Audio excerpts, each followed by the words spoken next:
கிறிஸ்துவுக்குள் அன்பானவர்களே, இன்றைய தியானத்திற்கு நாம் எடுத்துக்கொண்ட வேத பகுதி யாக்கோபு 4:5. நம்மில் வாசமாயிருக்கிற ஆவியானவர் நம்மிடத்தில் வைராக்கிய வாஞ்சியாயிருக்கிறார். இங்கு தேவ ஆவியானவரை குறித்து நம்மில் வாசமாயிருக்கிற ஆவியானவர் என்று சொல்லப்படுகிறது.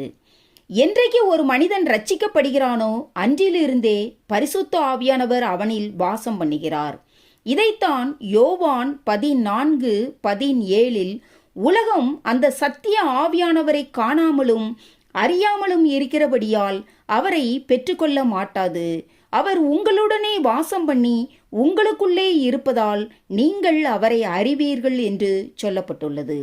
அதாவது தேவ ஆவியானவர் ஒவ்வொரு விசுவாசியிலும் தங்கியிருக்கிறார் என்றும் அவனை சகல சத்தியத்திற்குள்ளும் நடத்துகிறார் என்றும் இதனால் அவன் சத்தியத்தை அறிந்து சத்தியத்தில் நடக்கிறான் என்றும் பார்க்கிறோம். இன்று அநேகர் பரிசுத்த ஆவியை பெற்றோம் என்று சொல்லுகிறார்கள், ஆனால் சத்தியத்தில் நடப்பதில்லை.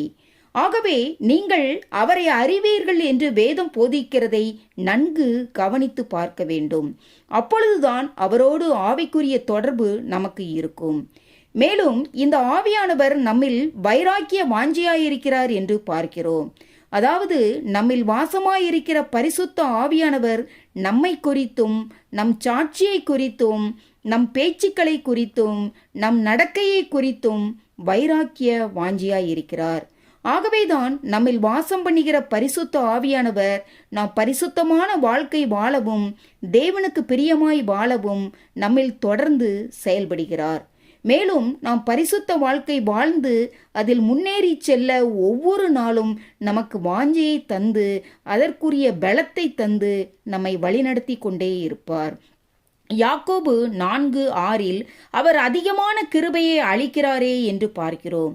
ஆகவே தேவ ஆவியானவர் நம்மில் வாசம் பண்ணுவாரானால் அவர் கொடுக்கும் வரங்களின் வளர்ச்சியையும் ஆவியின் கனிகளின் வளர்ச்சியையும் நம்மில் அவர் வெளிப்படுத்துவார்.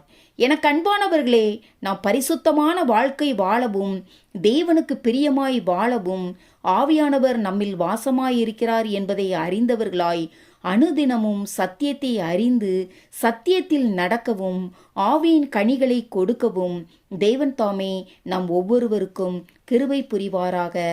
ஆமேன். அல்லேலூயா.